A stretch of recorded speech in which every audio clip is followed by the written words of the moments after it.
আসসালামু আলাইকুম, সবাই কেমন আছেন?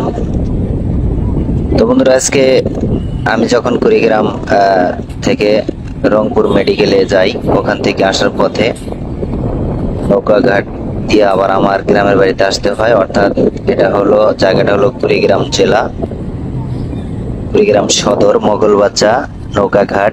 তো এখানে নৌকায় উঠে আমাদেরকে দীর্ঘ 3 ঘন্টা নৌকায় অপেক্ষা করে তারপরে আমাদের বাড়িতে যেতে হয়। নৌকাটা যখন ছেড়ে দেয়, ছাড়ার পূর্ব মুহূর্তে কিছু আশেপাশে ট্রলার দেখা যায়, এগুলো দিয়ে মাটি কাটার কাজ করা হয়। দেখতেই পাচ্ছেন, অনেক সুন্দর জায়গাটা অনেক, ভিউটা অনেক ভালো।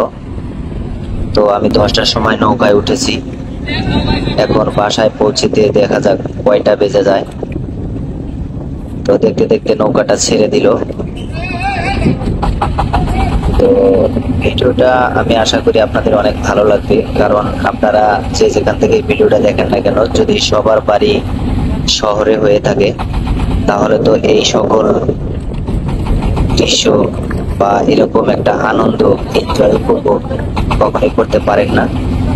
তো আমরা ম্যাক্সিমাম টাইম আমরা যখন গ্রামে থাকি, আমরা সচরাচর অনেক এনজয় করি নৌকা এবং নদীতে, অনেক ভালো লাগে। দেখতে পাচ্ছেন ভিউগুলো কত সুন্দর। তো আমি আশা করি ভিডিওটা দেখার পরে ভালো লাগলে অবশ্যই লাইক, কমেন্ট, শেয়ার করে জানাবেন। আর নতুন নতুন ভিডিও পেতে অবশ্যই কমেন্ট করবেন। আসলে সত্যি কথা বলতে আমি তেমন ভিডিও করতে পারি না, তো এর মাঝে যা কিছু করি না কেন, যদি ভিডিওটা ভালো লাগে অবশ্যই কমেন্ট করে জানাবেন। আল্লাহ হাফেজ।